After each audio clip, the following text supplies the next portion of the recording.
ओ, ओ, यहाँ धन्यवाद, दिल से धन्यवाद। ओके बच्चों, देखिए ये आपका CMS 9th का पेपर मैंने सेक्शन ए सॉल्व करवा दिया है। अब ये सेक्शन बी मैं सॉल्व करवाऊंगा आज की क्लास में। तो आप लोग भी अपने हिसाब से जो भी आगे आगे बढ़ सकते हैं फटाफट करते जाइएगा। जैसे कि क्वेश्चन नंबर 3 में है, write a program in Java to input monthly income of person, compute and display the income tax paid by him at the end of the financial year according to the following condition. तो ये annual income है, एक साल में कितना कमाता है वो आपको इनपुट करना है, ठीक है, मंथली इनकम के रूप में। तो अगर 5 लाख तक है तो आपको नो टैक्स है, अगर 5 लाख 1 से आपका 10 लाख तक है तो आपका 20%, एक्सीडिंग 5 लाख। तो ये 10th में भी क्वेश्चन है, आ चुका है, 10th का ही एक्चुअली है, बोर्ड में 10th में ही ये क्वेश्चन आया था और 9th में अब तो आ ही जाएगा क्योंकि 10th में आ चुका है। और ग्रेटर देन 10 लाख तो उसमें आपका 1 lakh plus 30% of amount exceeding 10 lakh. ठीक, तो ये कैसे एक्सीडिंग का मतलब क्या है, कैसे किया जाता है, मैं आपको ये करके दिखाता हूं।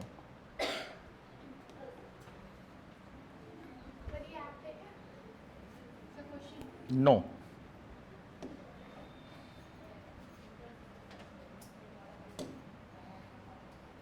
ठीक है, देखिए मैं क्वेश्चन पेपर देख पा रहा हूं। तो एक क्वेश्चन नंबर 3 है आपका, इंपोर्ट वाली लाइन हो जाएगी और उसके बाद क्लास का नाम आप इनकम टैक्स रख सकते हैं।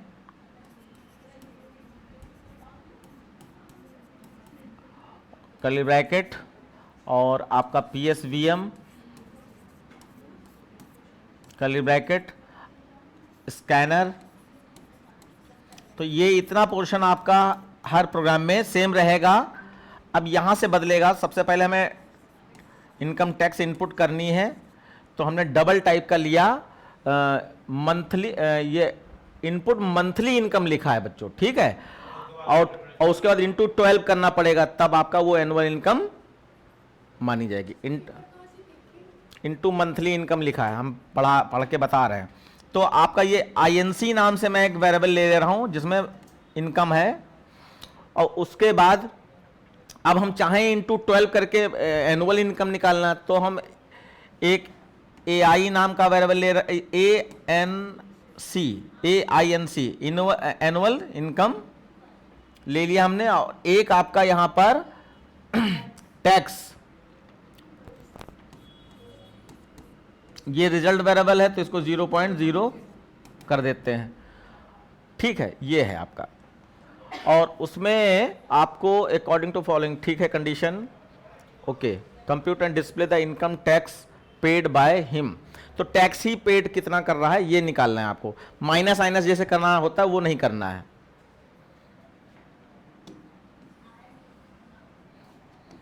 उसके बाद SOPLN,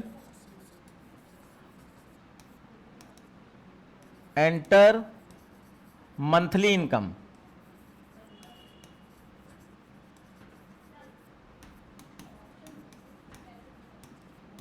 मंथली इनकम एंटर करनी है तो हमने यहां पर INC लिया है, equal to SC dot next double,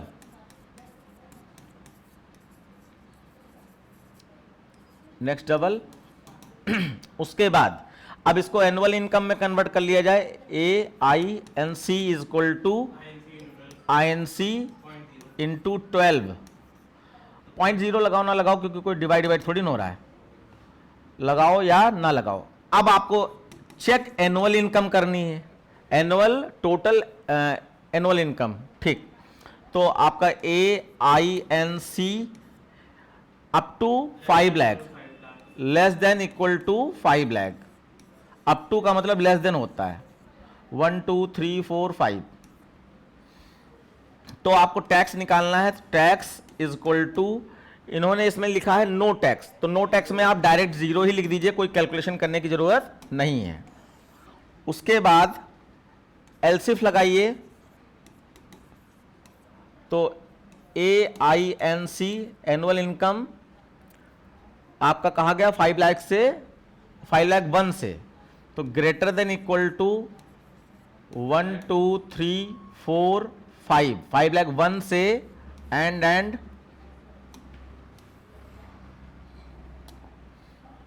10 lakh तक है। हाँ वो सही है, लेकिन 9th के हिसाब से मैं थोड़ा सा देख रहा हूँ। 1 2 3 4 5 बच्चों यहाँ पे कॉमा वगैरह कोई नहीं लगा सकते, बड़ी वैल्यू है, ये गलत माना जाता है। तो टैक्स इज इक्वल टू, इसमें कहा गया 20% of annual amount exceeding 5 lakh. तो एक्सीडिंग का मतलब है कि 5 लाख से ऊपर का जितना अमाउंट है उस पे 20% निकालना है। अब जैसे यहां पे कंडीशन में अगर मान लीजिए हमारे पास अमाउंट 8 लाख रुपए निकला, 8 लाख निकला, तो 8 लाख में 5 एक्सीडिंग 5 लाख का मतलब 5 लाख को माइनस कर दो, तो 8 में से 5 चले गए, कितने बचे? 3 लाख।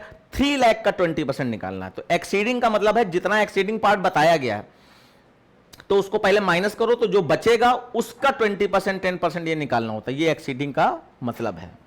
तो यहां पे आप क्या लिखोगे? AINC माइनस 5 लाख, ये एक्सीडिंग है 1 2 3 4 5 का। अब जैसे ये 8 लाख था, 8 लाख में से 5 लाख निकल गए, तो आपका 3 लाख बचा। 3 लाख का 20%, तो 20% को आप 20/100 भी लिख सकते हैं, तो 0.0 जरूर लगा दीजिएगा इस तरीके से। फिर उसके बाद लास्ट 3 ही कंडीशन थी, तो लास्ट वाले को एल्स में आप डाल दीजिए, और इसमें टैक्स इज इक्वल टू, जो परसेंटेज चाहिए वो तो है ही, लेकिन 1 लाख रुपए अलग से आपको 1 लाख रखा, हाँ ठीक, 1 लाख रुपए अलग से आपको देना है। और उसके बाद एक्सीडिंग वाला पार्ट क्या है? 30% निकालना है 10 लाख के ऊपर वाला। तो यानी कि AINC माइनस आपका ये 10 लाख हो जाएगा, माइनस 10 लाख।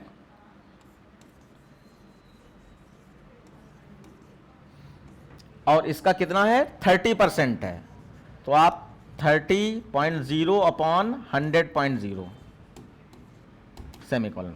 ये कैलकुलेशन कंप्लीट हो गई। अब इसमें देखो, ये तो उन्होंने फिक्स रूप से अमाउंट बता दिया जो टैक्स में ऐड होगा, और कहा कि 30% एक्सीडिंग 10 लाख, तो 10 लाख के ऊपर जितना निकलेगा उसका 30% आपको निकालना है टैक्स। तो मान लीजिए आपका 12 लाख आपने खर्च किया, सॉरी 12 लाख आपको इनकम है, एनुअल इनकम, तो 12 लाख में से 10 लाख माइनस हो गया, तो अब उसके ऊपर एक्सीडिंग मतलब उसके ऊपर बढ़ा हुआ कितना पार्ट निकला आपका? 2 लाख। 12 में से 10 माइनस हो गया 2 लाख। 2 लाख का आपको 30% निकालना है। ये एक्सीडिंग मतलब 10 के ऊपर जो बढ़ा हुआ है उस पे 30% निकालना है। हो गया। उसके बाद आपको बस SOPLN में प्रिंट करा देना है। हाँ, income tax SOPLN, income tax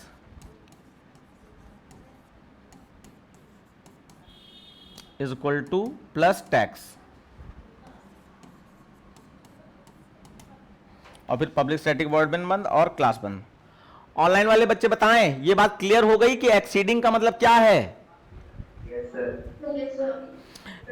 कि जैसे आपका लास्ट वाली कंडीशन के लिए मैंने बताया कि मान लीजिए आपका पूरे साल की इनकम 12 लाख रुपए होती है, तो 12 लाख रुपए में वो कह रहे हैं कि 30% किसका निकालना है? 10 लाख के ऊपर जो एक्सीड कर रही है इनकम उसका 30% निकालना है। तो 10 लाख इसको माइनस कर दो 12 लाख में से, तो आपका 2 लाख बचा, 2 लाख का 30%। और ये अमाउंट अलग से उन्होंने ऐड करने के लिए कहा, वो फॉर्मूले में दिया है, तो बस इतना ही होता है।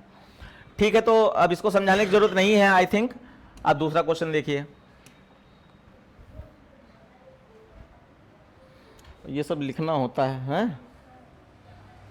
देखिए नेक्स्ट क्वेश्चन है आपका question number 4। Input 10 integer value, calculate and print their sum and average. तो यहां पे आप समझिए, write a program to in Java to input 10 integer value, calculate and print their sum and average. तो ये value जो इनपुट होगी ये कहां इनपुट होगी? लूप के अंदर इनपुट होगी, क्योंकि 10 वैल्यू इनपुट करानी, तो 10 वैल्यू या तो 10 वेरिएबल लो अलग अलग, तो लूप नहीं लगाना पड़ेगा, सही बात है। लेकिन 10 वेरिएबल फिर वो बेवकूफ़ी वाली बात हो जाएगी। तो आप या एरे का कोई लेना देना नहीं, यहाँ पर 9th का पेपर है, एरे से भी ये काम कर सकते हैं। तो आप लूप के अंदर एक ही वेरिएबल रहेगा और उसी में 10 बार वैल्यू इनपुट होगी, और वैल्यू इनपुट होते ही तुरंत उसका सम करते जाना है और लूप से बाहर आकर उसका डिवाइडेड बाय 10 करके एवरेज निकाल देना है। ठीक है, देखिए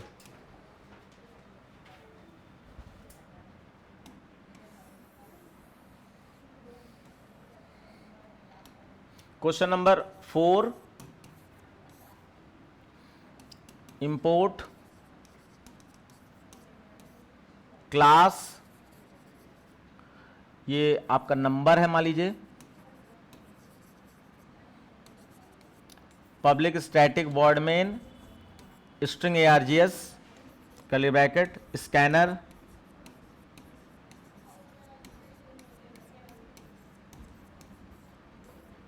और उसके बाद अब आपको एक लूप चलाना है तो i ले लिया, और आपका नंबर इनपुट करना है तो n ले लिया, और साथ में आपको सम और एवरेज करना है तो सम तो इंटीजर में आ जाएगा, चाहे तो इंटीजर में ही हम ले लें, s इज इक्वल टू 0, और एवरेज आप डबल में ले लीजिए,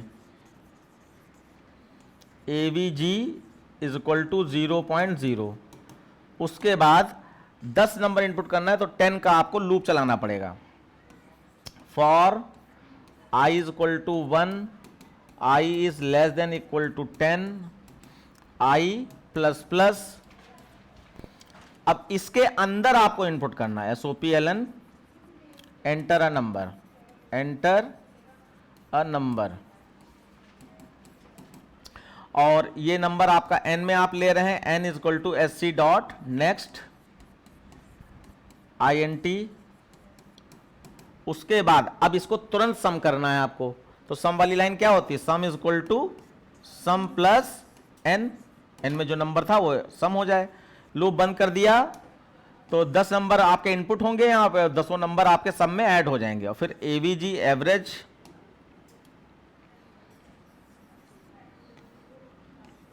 avg average is equal to जो सम था डिवाइडेड बाय 10.0, 10.0, तो ये आपका एवरेज निकला है क्योंकि 10 नंबर हैं। और उसके बाद आप SOPLN में यहाँ पे प्रिंट क्या कराना था आपका, प्रिंट सम एंड एवरेज, तो सम प्रिंट कर दीजिए, सम is equal two plus s, और SOPLN average is equal to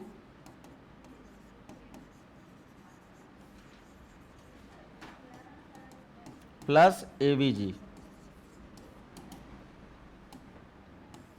उसके बाद पब्लिक स्टैटिक वॉइड मेन बंद हो जाएगा और क्लास बंद हो जाएगी।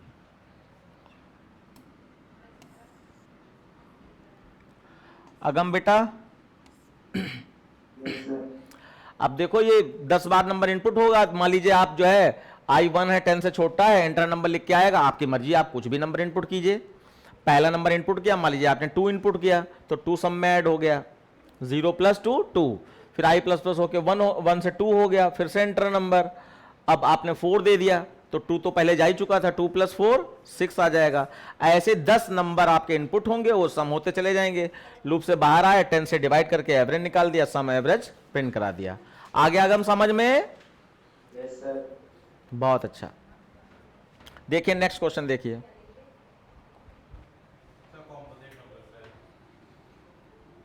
पढ़ लिया था। देखिए, write a program to input a number, check and print whether the number is a composite number और नॉट।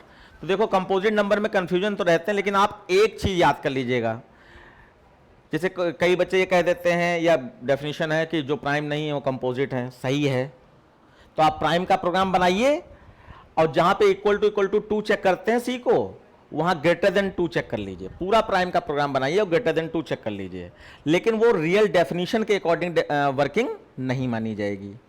डेफिनेशन के अकॉर्डिंग वर्किंग क्या है, आप कंपोजिट नंबर देखिए, अ composite number is number which has more than 2 factor. क्योंकि prime में 2 factor होते हैं और कंपोजिट में 2 से अधिक फैक्टर होते हैं। ठीक है, तो इसमें अभी इसमें भी कंप्लीट डेफिनेशन नहीं दी गई है। डेफिनेशन कंप्लीट ये है कि किसी भी नंबर को 1 से डिवाइड ना कराओ और खुद से डिवाइड ना कराओ। तो बीच वाले जो नंबर हैं, जैसे कि 6 है, तो 6 को 1 से डिवाइड ना कराओ और 6 से डिवाइड ना कराओ, तो कहां से कहां तक जाना है? 2 से 5 तक। तो 2 से 5 तक अगर एक भी नंबर से वो डिवाइड हो गया तो आपको फैक्टर काउंट करने हैं। तो जैसे 6 है, 2 से डिवाइड हो जाएगा और 3 से, तो 2 फैक्टर मिले आपके।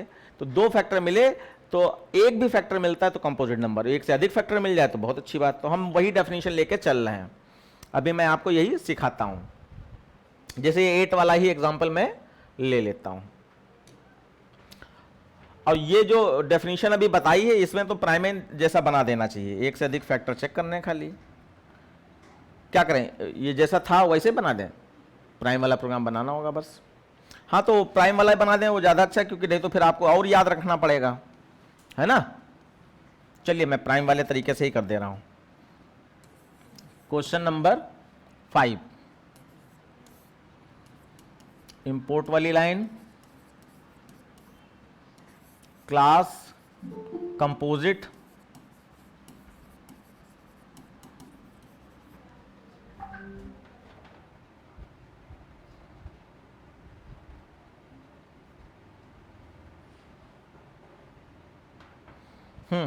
क्लास कंपोजिट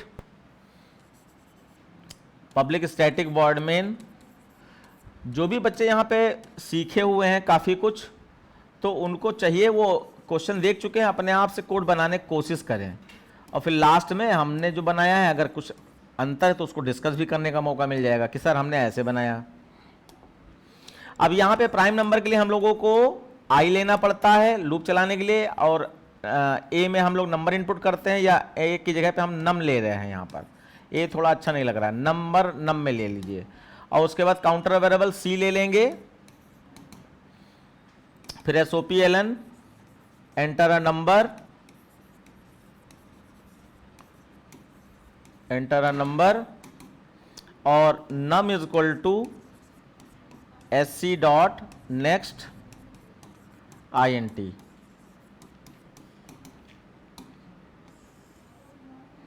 उसके बाद अब लूप चला दीजिए, for i is equal to 1, i is less than equal to num i plus plus. अभी मैं इसको चला के भी दिखाऊंगा। अब डिवाइड करना है तो num mod i is equal to अगर 0 है तो आपका यहां पर c प्लस प्लस हो जाए, c प्लस प्लस हो जाए, और लूप कर दिया बंद।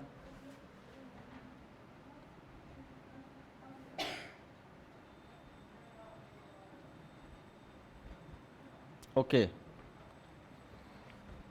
फिर उसके बाद अब लूप बंद करने के बाद आप चेक कर लीजिए कि फैक्टर उन्होंने कहा 2 से अधिक होने चाहिए, तो डेफिनेशन के हिसाब से यहां पर जो उन्होंने कहा है वो बिल्कुल सही है। c इज ग्रेटर देन 2 हो जाएगा यहां पर, अगर है तो SOPLN कंपोजिट नंबर। तो प्राइम में इक्वल टू हो जाएगा। यस यस यस, अगर प्राइम होता तो इक्वल टू 2 कर देते, else not a composite number.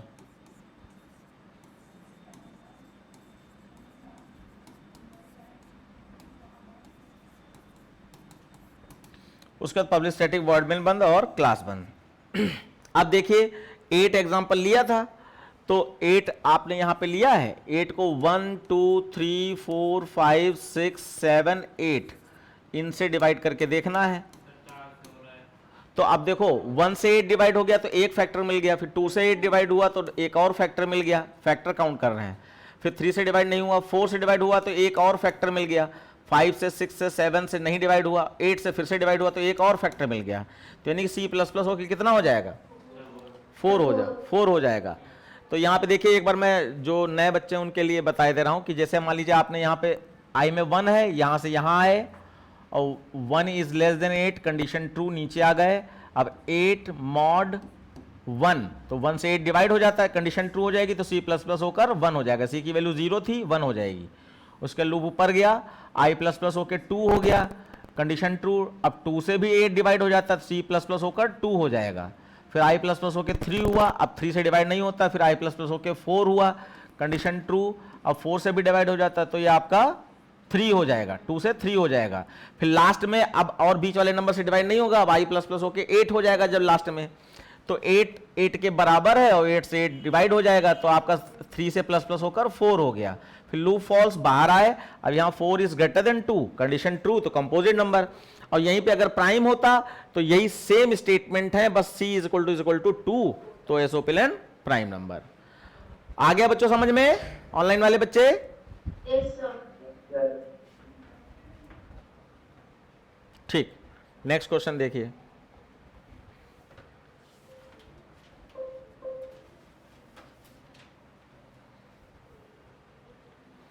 Okay,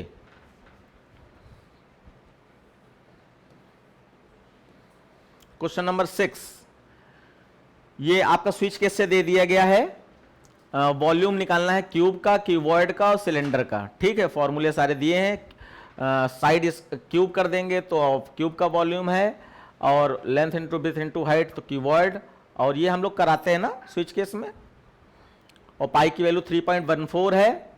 question क्या है, क्वेश्चन करना है कि आपको राइट अ मेनू ड्रिवन प्रोग्राम। अच्छा, यहाँ पे आपको ध्यान देना पड़ेगा क्योंकि सब में फॉर्मूले अलग अलग लग रहे हैं और वेरिएबल भी अलग अलग यूज हो रहे हैं, तो इनपुट कहाँ लेंगे, मेनू से ऊपर या अंदर, स्विच केस के अंदर लेंगे, क्योंकि फॉर्मूले भी अलग हैं, तो फॉर्मूले अलग हैं तो होना चाहिए, लेकिन फॉर्मूले में वेरिएबल भी अलग अलग हैं, इसका मतलब वैल्यू इनपुट वेरिएबल के अंदर होगी, वो सॉरी स्विच केस के अंदर होगी, जैसा केस वैसी वैल्यू। ठीक है, मैं करके दिखाता हूं आपको।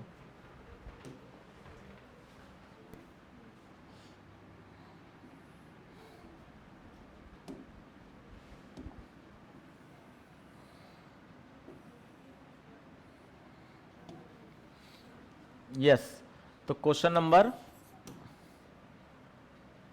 6 है, ये पहले भी हमें लग रहा है 6 लिख दिया मैंने। इंपोर्ट क्लास का नाम मेनू रख दिया, सपोज नहीं, क्लास का नाम वॉल्यूम रख दिया, कुछ मीनिंगफुल रखिए क्लास का नाम, पब्लिक स्टैटिक वर्ड मेन। हाँ, क्या चीज, स्विच केस का है प्रोग्राम, स्विच केस क्लास का नाम रखना चाहते हैं। सर XYZ रख देंगे तो सर मार्क्स काट देंगे? बिल्कुल नहीं कटेंगे, लेकिन क्यों रख दोगे, जब हम पढ़ाने वाले बता रहे हैं तुमको कि मीनिंगफुल नाम रखा जाता है, उसी से कोई वर्ड उठाकर ले लीजिए जो प्रोग्राम है। Okay sir. स्कैनर वाली लाइन हो गई।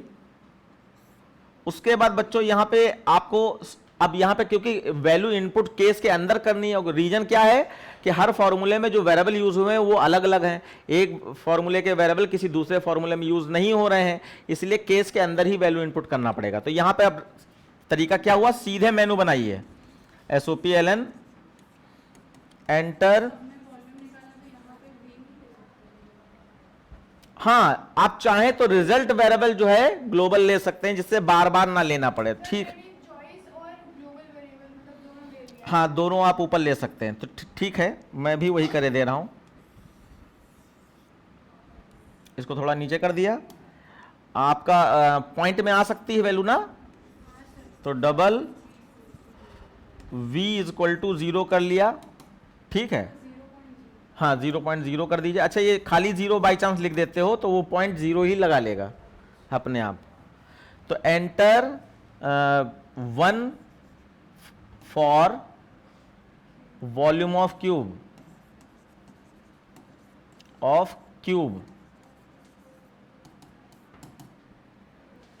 ऐसे ही आपको आगे बढ़ाते चले जाना है। SOPLN enter 2 for volume of cuboid,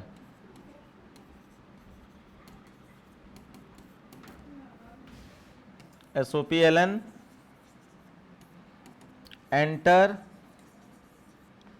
3 is equal to volume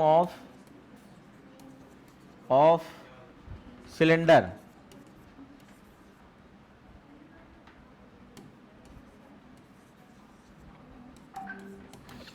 और इसके नीचे आपको लिखना है एंटर चॉइस, एंटर चॉइस। अब क्योंकि मैंने चॉइस वेरिएबल अभी ऊपर डिक्लेयर नहीं किया है, तो इसलिए आप यहीं पे INT-CH ले लीजिए। INT-CH is equal to SC dot next INT। इतना काम आपको पहले करना होगा। अब इसके बाद मेनू बना दीजिए, फॉर्मूले आपको दिए ही हैं पेपर में, उसको लगा दीजिए। हाँ बताओ क्या चीज, एंटर, यहां क्या लिखना चाहते हो? 2 नंबर का सवाल है। मेनू ड्रिवन प्रोग्रामिंग कहा जाता है इसको। अगर मेनू नहीं बनाया तो 2 नंबर आपके काट लिए जाएंगे। 2 नंबर का सवाल है बच्चे। अगर मेनू नहीं बनाया मेनू ड्रिवन प्रोग्रामिंग में तो 2 नंबर आपके डिटेक्ट कर दिए जाएंगे। सर हम लोग को सर वहाँ सर ने बताया कि मतलब खाली यही एंटर चॉइस, उसके बाद CH वाला वेरिएबल हम डिक्लेयर कर देते हैं और 1 2 डालते हैं। जैसे मतलब ऐसे नहीं लिखते कि एंटर 1 अब ध्यान रखना, अब ऐसे ही लिखना है क्योंकि हम तुमको बोर्ड के हिसाब से तैयार कर रहे हैं।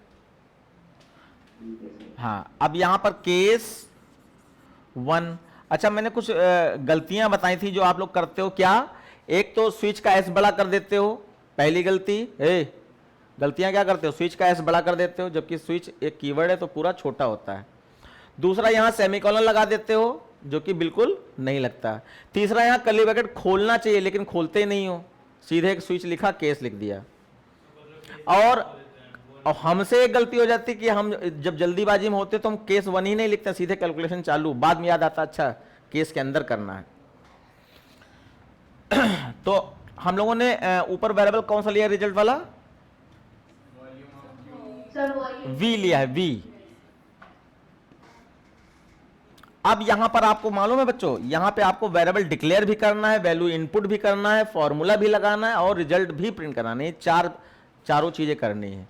जैसे हमारा साइड चाहिए उसको वॉल्यूम ऑफ क्यूब के लिए, तो आपने लिखा यहां पे डबल में, नहीं डबल में क्या, ये तो कैलकुलेशन ऐसे हो जाए। INT ले लीजिए इसको, INT-S ले लिया आपने, या ऐसे भी ना कीजिए, सीधे इनपुट कराइए SOPLN enter side of cube. और यहां पे INT डायरेक्ट यहां कर सकते हैं। INT-S is equal to SC dot next, उससे लाइन बच जाएगी INT। उसके बाद आप V वेरिएबल ऊपर डिक्लेयर कर ही रखा है, V इज इक्वल टू, आप मैट डॉट पावर भी लगा सकते हैं यहां पर, तो INT लगाना पड़ जाएगा, इसलिए नहीं लगाऊंगा मैं। कोई दिक्कत नहीं अगर डबल में ले लिया है, क्योंकि होता है। तो ये क्यूब हो गया। उसके बाद SOPLN आप मैसेज दे दीजिए volume of cube, double quotes बंद प्लस V। और यहां पर केस ओवर होने के बाद ब्रेक लगाना ना भूलिएगा, वो कंपलसरी है। देन अब जो लोग कर रहे हैं अपने आप बहुत अच्छी बात कर रहे हैं, क्योंकि आपको अपने ही आप तो लिखना है वहां पर। केस 2, यहां पे आपको लेंथ ब्रेथ और हाइट तीनों लेनी पड़ेंगी, तो इंटीजर में ले सकते हैं INT लेंथ ब्रेथ और हाइट। तो यहां पर SOPLN एंटर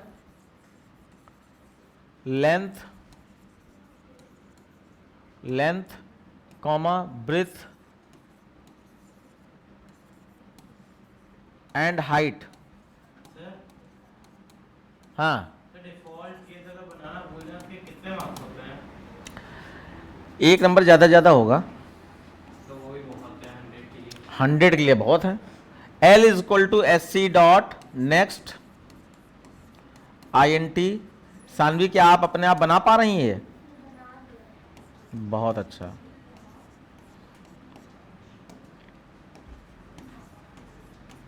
नेक्स्ट INT और ऐसे LBH is equal to SC dot next INT। उसके बाद V नाम का वेरिएबल आपके पास है ही ग्लोबल में, V is equal to L into B into H. बच्चों यहां पे आपसे एक गलती हो जाती है, जो नए बच्चे होते हैं वो इंटू का मतलब मैथ वाला इंटू लगा देते हैं, तो ये इंटू नहीं लगाना है, आपको स्टार वाला ही लगाना है। उसके बाद SOPLN volume of keyword. Sir हाँ, सर वॉल्यूम डबल में है और मेंटेन टाइप इंटीजर है। वो डबल का स्पेशली हमारा यूज सिलेंडर के लिए है, लेकिन डबल में इंटीजर वैल्यू स्टोर हो जाती है, तो यहाँ पे काम हमारा चल रहा है, बस 0.0 लग जाएगा।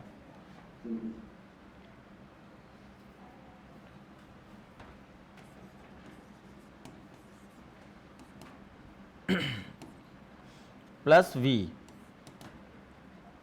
अच्छा, रिजल्ट वेरिएबल भी अगर आप चाहें कि हमें सब में अलग अलग लेना है तो सब में अलग अलग रिजल्ट वेरिएबल ले सकते हैं, लेकिन इसकी कोई ज़रूरत नहीं, क्योंकि 3 वेरिएबल मेमोरी का है एक्स्ट्रा में लोगे, इसलिए जो है नहीं लिया जाता है।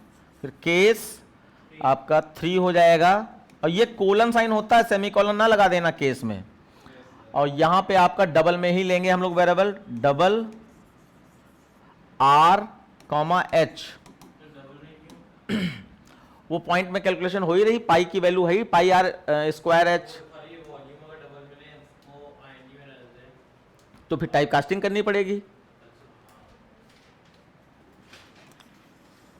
तो यहां पे हो जाएगा आपका SOPLN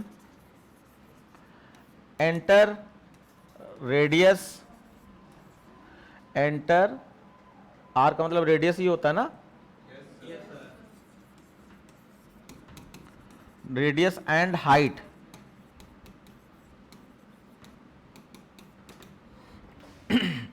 R is equal to SC dot next double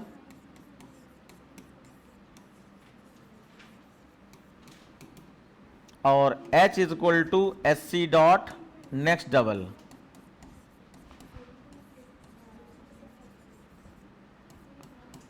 अच्छा, यहां पर एक और बच्चे जो 9th वाले बच्चे हैं ये वाली गलती कर देते हैं, ये SC डॉट नेक्स्ट तो लिखते हैं लेकिन आगे गोल वाला ब्रैकेट ही नहीं लगाते हैं, बस SC डॉट नेक्स्ट डबल लिख के छोड़ दिया। तो गोल वाला ब्रैकेट, पैरेंथेसिस ब्रैकेट जरूर लगा दें। और उसके बाद आपका वॉल्यूम ले ही रखा है, V इज इक्वल टू पाई की value 3.14 into R into R into H।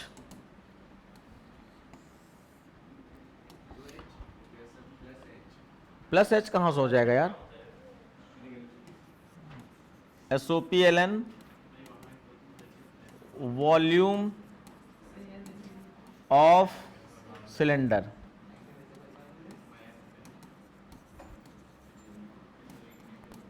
Plus V। उसके बाद ब्रेक लग जाएगा यहां पर, और फिर डिफॉल्ट का D अपर नहीं कर देना। सारे कीवर्ड छोटे ही होते हैं, तो ये तो अपने आप आपको समझना है।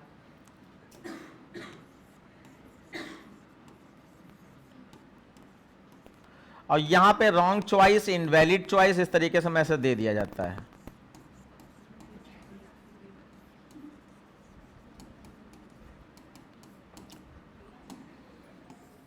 जो भी 10th वाले बच्चे यहां पढ़ रहे हैं समय, इसको रिवाइज करने के लिए, क्या उनको ये प्रोग्राम देखकर खुशी हो रही है कि उनको आता था?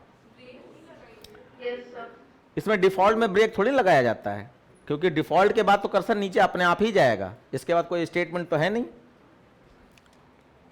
डिफॉल्ट में ब्रेक नहीं लगता है, बाकी सब में ब्रेक हाँ वो अलग बात है, आपने अगर लगा दिया तो कोई एरर नहीं आएगी, क्योंकि ब्रेक का मतलब स्विच केस से बाहर करेगा तो बाहर कर देगा वो, लेकिन वो रूल में नहीं है। तो अब आपका जो है ये प्रोग्राम जब रन होगा, तो उसमें कैसे चलेगा एक बार मैं हल्का सा बता दे रहा हूं। सबसे पहले आपका जैसे प्रोग्राम रन कराओगे, सबसे पहले आपका मेनू आएगा, इस तरीके से लिखा हुआ, ये मेनू लिखा हुआ आएगा, enter 1 for volume of cube, enter 2 for volume of keyword, enter 3 for volume of cylinder. और फिर उसके जस्ट नीचे मैसेज होगा एंटर चॉइस। तो चॉइस देखकर आपने 1 2 3 देखा, तो इसमें से कोई भी नंबर एंटर कर दिया, तो मान लीजिए आपने यहां पर 3 दे दिया, तो 3 का मतलब CH is equal to SC dot next INT में 3 आ जाएगा। उसके बाद स्विच CH का मतलब स्विच 3, और 3 का मतलब केस 3, तो यानी स्विच 3 का मतलब केस 3 पे पहुंच जाए सीधे डायरेक्ट। तो यहां से जंप करके सीधे आप केस 3 पे जाओगे, यहां आ जाओगे। यहां आने के बाद आपने वेरिएबल डिक्लेयर किए और enter radius and height of लिख सकते हैं सिलेंडर, और आर और एच में वो स्टोर हो जाएगी जो भी कीबोर्ड से टाइप करोगे। और फिर वॉल्यूम का फॉर्मूला लग गया, वी हमारा ग्लोबल वेरिएबल है ही, तो v equal to 3.14 into R into H formula लग गया और ये रिजल्ट आपका प्रिंट हो गया। और ब्रेक से आप सीधे स्विच केस से बाहर निकल गए, प्रोग्राम खत्म। इसी तरीके से आपका अगर चॉइस 2 होती तो केस 2 वाला रन होता है, चॉइस 1 होती तो केस 1 वाला। अगर कोई चॉइस ट्रू ना होती तब आप डिफॉल्ट में जाते, और डिफॉल्ट में यहां पर रॉन्ग चॉइस, जैसे आपने चॉइस में 4 दे दिया तो 4 केस है ही नहीं यहां पर, उस केस में ही आप यहां पर जाओगे रॉन्ग चॉइस। बस इतना ही है इसमें।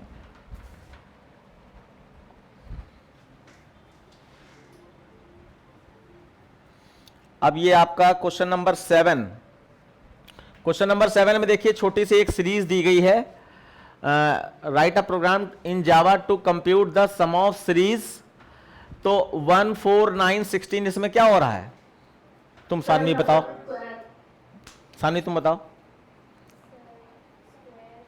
किसका स्क्वायर। आखिरकार लग ही गया आइडिया है। आई वैल्यू देता है 1 2 3 4, तो आई का स्क्वायर चल रहा है, यानी आई में 1 है तो 1 का स्क्वायर, फिर आई में 2 होगा प्लस प्लस करके तो 2 का स्क्वायर, फिर आई में 3 होगा तो 3 का स्क्वायर 9 आ जाएगा, आई में 4 होगा तो, और एन खाली आपको इनपुट करना है यूजर से बस। चलिए देखिए,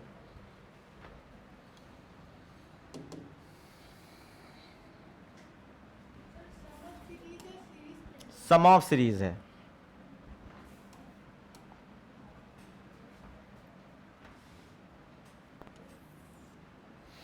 यहां पे हो जाएगा आपका इंपोर्ट वाली लाइन, फिर यहां पे क्लास सीरीज या some series,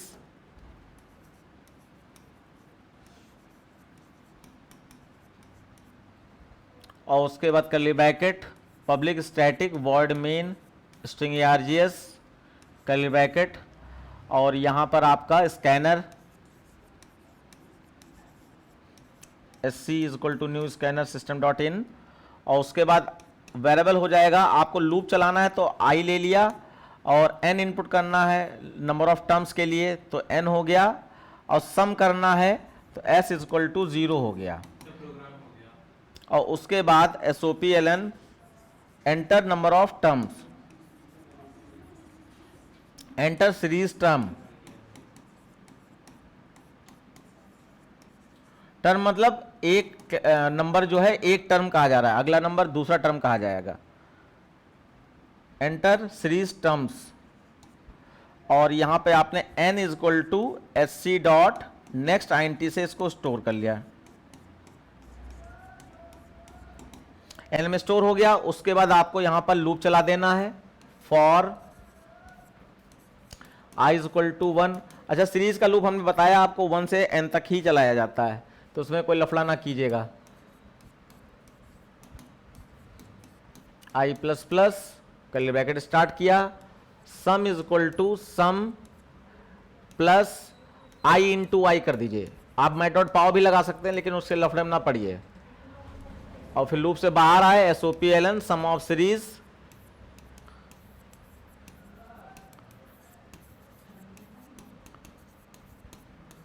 plus s print करा दीजिए, और फिर पब्लिक स्टैटिक वॉइड मेन बंद और क्लास बंद। बस ऑनलाइन वाले बच्चों की भी अटेंडेंस ले लिया, बाकी ऑनलाइन वाले बच्चे प्रेजेंट तो लिख ही देंगे, ग्रुप में लिख लिया। अब सपोज दैट आपने यहां पर एंटर सीरीज टर्म में या enter number of series term ऐसे लिख सकते हैं, तो यहां n में आपने मान लीजिए आपने 3 ले लिया, और सीरीज हमारी क्या थी, सीरीज हमारी थी 1 के बाद 4 और फिर आपका 9 16 ये थी। अब हमने यहां 3 लिया है, 3, तो 3 का मतलब यहां से यहां तक का खाली सम होना है 1 2 3। कैसे, ये प्लस है यहां पर, तो देखिए i में 1 है 1 और n में 3 है, 1 3 से छोटा है नीचे आ गया, i इंटू आई यानी 1 इंटू 1, तो 1 इंटू 1 1 आ जाएगा, सम में 1 आ गया, सम में 0 था ना, फिर लूप ऊपर गया, i प्लस प्लस होके 2 हो गया, वो भी 3 से छोटा है, 2 इंटू 2 4 आया, और सम में 1 था, 1 प्लस 4 5, फिर i प्लस प्लस होके 3 हो गया, कंडीशन ट्रू, नीचे आया 3 इंटू 3 9, 9 प्लस 5 14, फिर i प्लस प्लस होके जैसे ही 4 हुआ कंडीशन फॉल्स, बाहर आ गए, और सम ऑफ सीरीज में s प्रिंट कराया तो आपका 14 रिजल्ट आ जाएगा। बच्चों समझ में आ गया? ऑनलाइन वाले बच्चे, ऑफलाइन वाले बच्चे जल्दी बताएं। अगम आपको आ गया समझ में? चलो ठीक। नेक्स्ट क्वेश्चन देखिए, लास्ट क्वेश्चन। और ये तो खैर आपने इससे बड़ी बड़ी सीरीज बनाई है, मैंने देखा है आपको, आप भेजते रहते हो। लास्ट क्वेश्चन है question number 8। Write a program in Java to input a character which can either be upper case और lower case, print whether it is a vowel और नॉट यूजिंग स्विच केस। ये हमारा switch case का सबसे last question है जिसमें हम fall throw condition सिखाते हैं, है ना, फॉल थ्रो कंडीशन। तो फॉल थ्रो कंडीशन यहीं पे देखने को मिल रही है आपको। आपको क्या करना है, इंपोर्ट वाली लाइन हो जाएगी, क्वेश्चन नंबर 8 इंपोर्ट। इसमें कुछ नया सीखने को मिलेगा, इसलिए ध्यान से समझिएगा। क्लास वॉवेल कर्ली ब्रैकेट और public static void main string args। Short करना मार देना आगम, एसओपीएल ना लिखना। जब सबसे पहले वाले टेस्ट में यही नंबर कटते हैं, एसओपीएल लिख दिया, वीडी टेबल नहीं बनाई प्रोग्राम में, इसी के नंबर कटते हैं जो नए वाले बच्चे हैं। स्कैनर, अब यहाँ पे कोई मेनू एनू नहीं है, बस स्विच केस से बनाना है आपको, तो चॉइस ही डायरेक्ट एंटर करनी, एंटर कैरेक्टर करना, उसी को चॉइस मान लेना है, एंटर कैरेक्टर।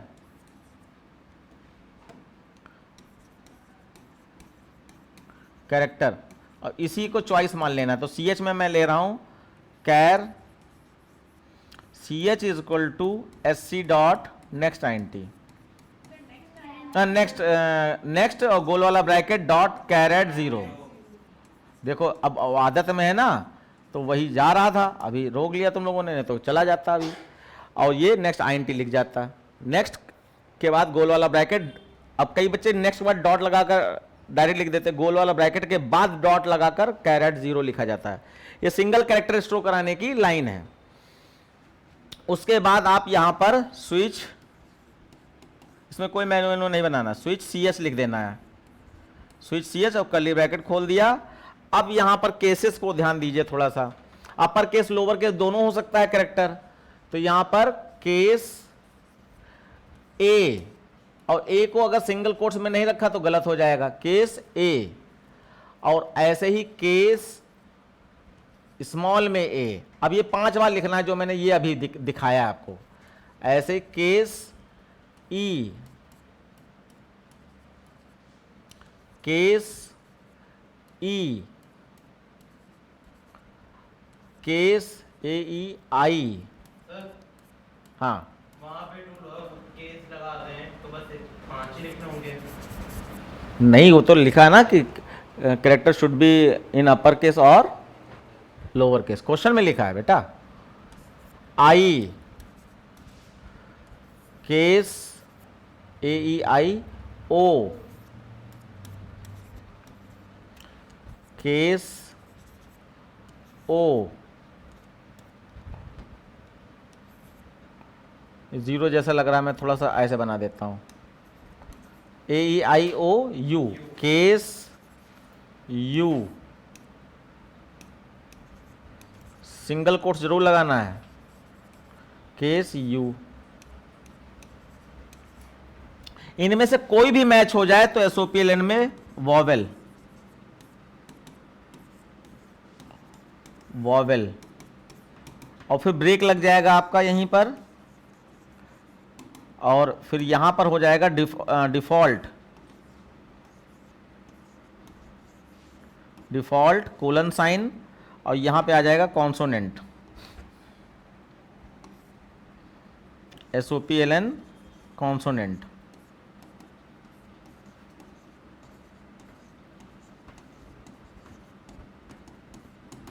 और फिर आपका 3 कर्ली ब्रैकेट बंद होते हैं, याद होना चाहिए, एक पब्लिक स्विच केस का, एक पब्लिक स्टैटिक वर्डमेन का और एक क्लास का।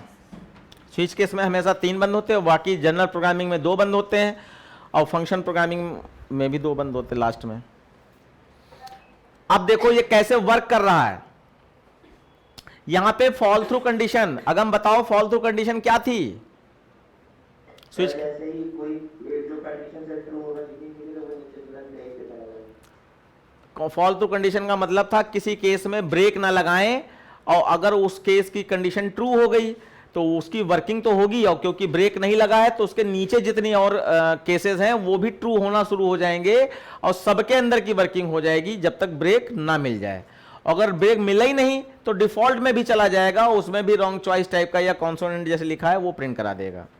तो देखो हमने यहाँ CH में हमने मान लीजिए AE कैपिटल E ले लिया, CH के अंदर कैपिटल E ले लिया।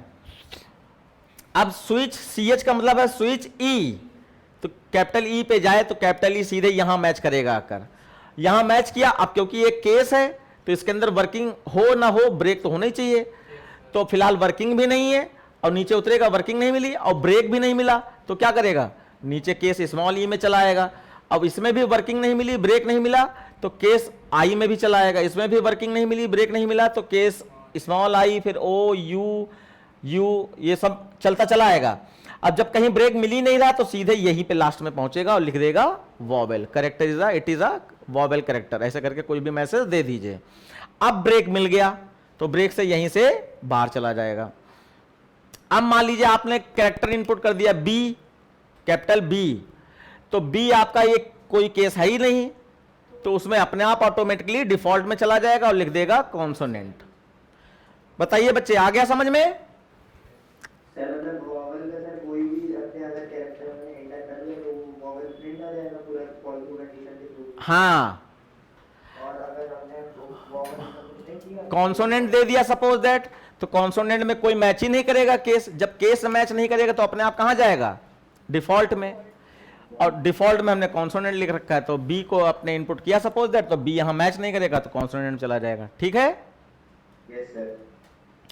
तो आज का सारा क्लास का पेपर हो गया है। ऐसे ही जैसे ही आपके पेपर होते जाएं आप पेपर हमें भेजते जाइए, हम ऐसे ही सोल्यूशन करते जाएंगे। ये वाली क्लास पेपर प्रैक्टिस क्लास है, तो इसमें जो हम डेटा अपना पढ़ाएंगे उसके लिए हमारे पास बहुत समय भी है, इसलिए मैं चाह रहा हूं कि जो भी पेपर है, क्योंकि क्वेश्चन कहां होते हैं पेपर्स में, तो पेपर खाली देखते भी रहोगे उससे भी बहुत बड़ा फायदा हो जाएगा। तो हमसे जुड़िए और आगे बढ़िए। और ये लोग लाइक नहीं करते, आप ही लोग लाइक कर दिया कीजिए, वीडियो डालते रहते हैं मेहनत से, है ना। धन्यवाद बच्चों। सर हमको 2-3 डाउट है। हाँ, अभी मैं इसको ओवर कर दे रहा हूँ क्लास को, उसके बाद डाउट पूछ लीजिए।